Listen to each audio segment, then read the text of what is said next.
¿qué tal? ¿Cómo están ustedes? Los saludamos con mucho gusto en Amor por los Libros. Aquí estamos en este edificio que es realmente sensacional, es un edificio lleno de historia, el viejo edificio de la aduana, o el edificio de la aduana vieja, como se le conoce, y que está en el centro de Puebla. Y vamos a platicar en esta ocasión con la doctora, licenciada, maestra, doctora en historia, y tiene muchísima trayectoria en el campo del conocimiento y de la investigación, con la maestra, la doctora Alicia Tecuangoy. Alicia, ¿cómo estás? Hola Jaime, encantada de estar con ustedes en este programa. Oye, vamos a comenzar.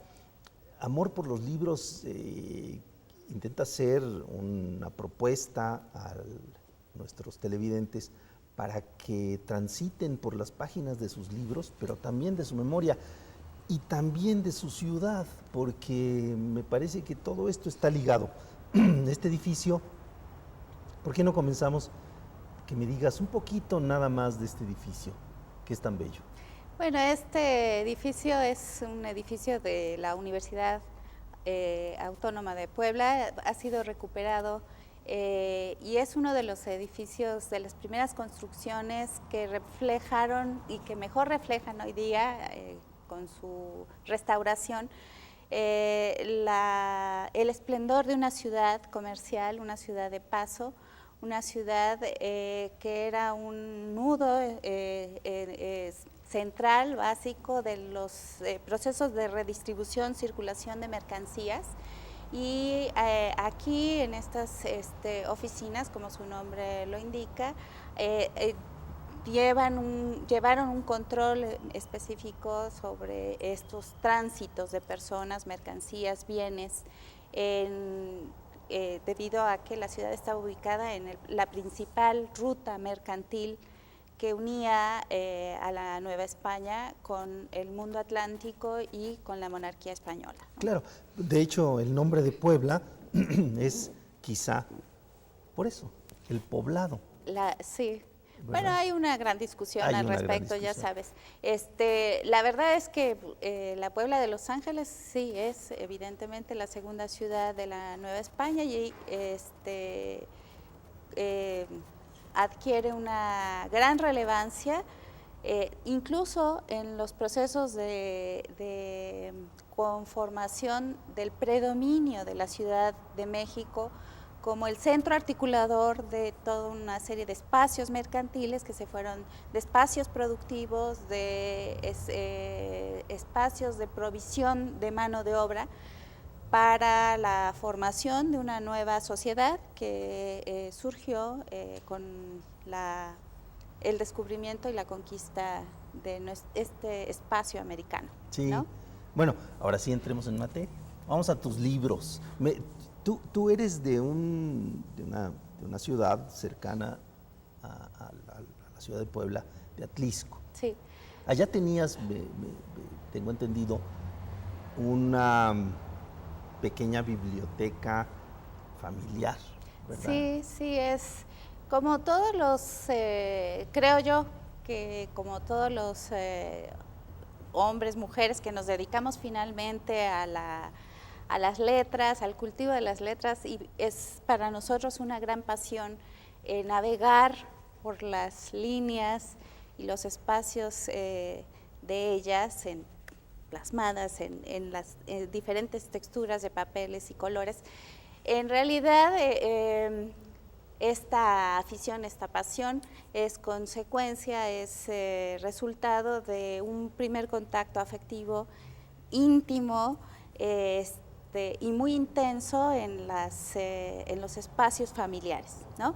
Mi familia, en efecto, contaba con varias bibliotecas, cada hermano que era dedicado a la docencia en los niveles, eran maestros, fueron maestros rurales, les tocó toda esta época romántica de construcción de un país, pero desde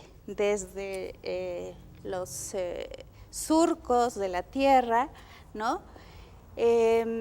Pues ellos, aparte de tener un aprecio por la lectura y por las letras, la palabra escrita, la fuerza, el honor que en ella, en ella está radicada toda una serie de emociones y de compromisos humanos para ser mejores seres, hombres buenos, ¿no?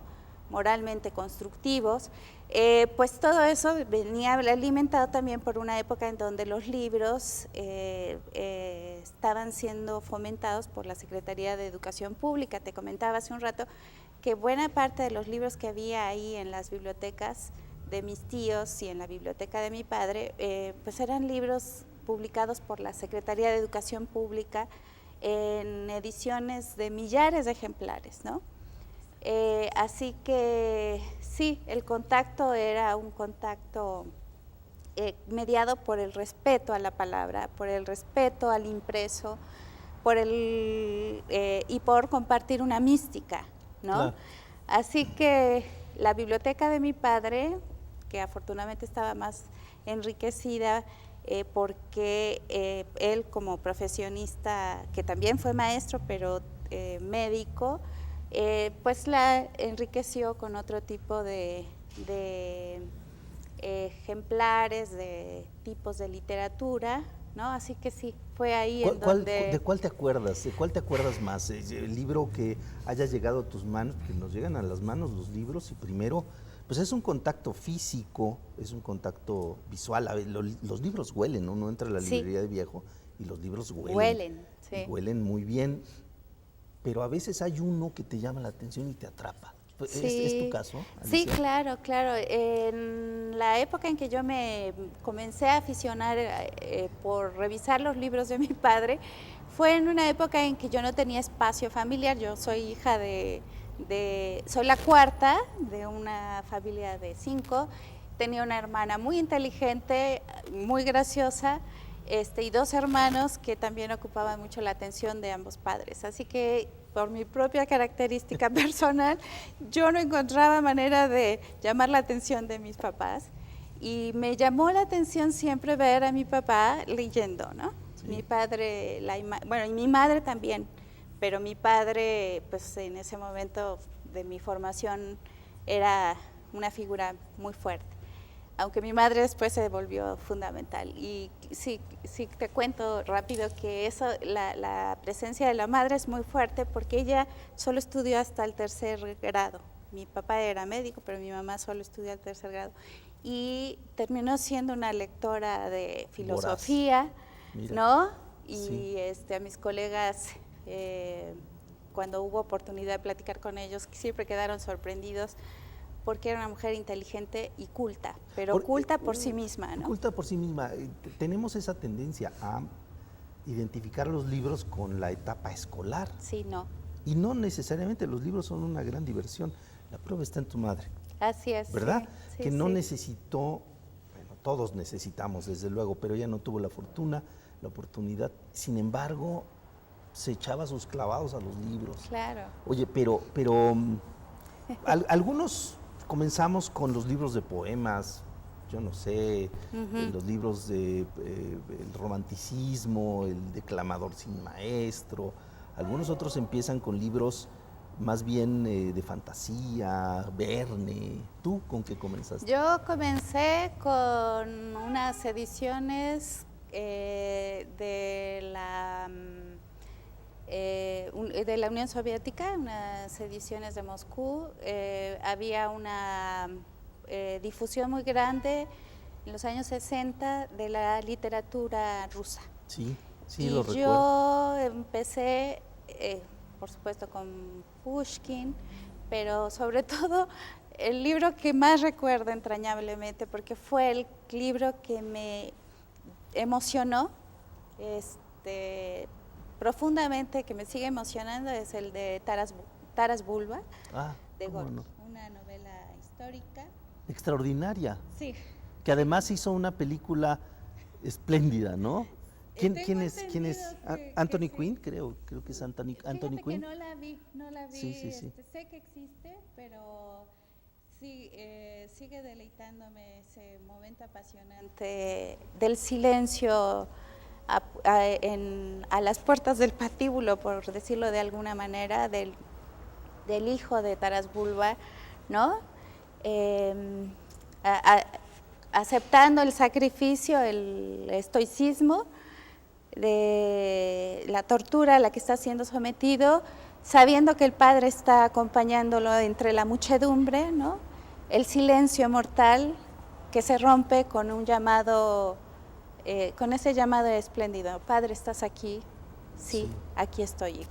Esas lecturas que nos inundan, no te dejan en paz, te agarran del cuello y no te sueltan, ¿verdad, Sí, Alicia? no. Taras Bulba, Pushkin, los libros de la SEP, en esa época, en los años 50 habrá sido, 60 quizá, ¿no? Sí. Es cuando comienza la aventura del libro de texto gratuito y bueno, vamos a seguir platicando con Alicia Tecuanguey. Estamos en el edificio de la Aduana Vieja, es una de las sedes de la Benemérita Universidad Autónoma de Puebla, platicando con la doctora en historia Alicia Tecuanguey. Vamos a seguir con ello, pero antes vamos a ver esta pequeña cápsula que nos prepararon, que se llama Entre Páginas. Ya sabe usted, es una cápsula dedicada a los libros y a ese paseo que tenemos que hacer por las páginas de la historia, que es finalmente nuestra historia. Vamos a esta pequeña cápsula y regresamos de inmediato.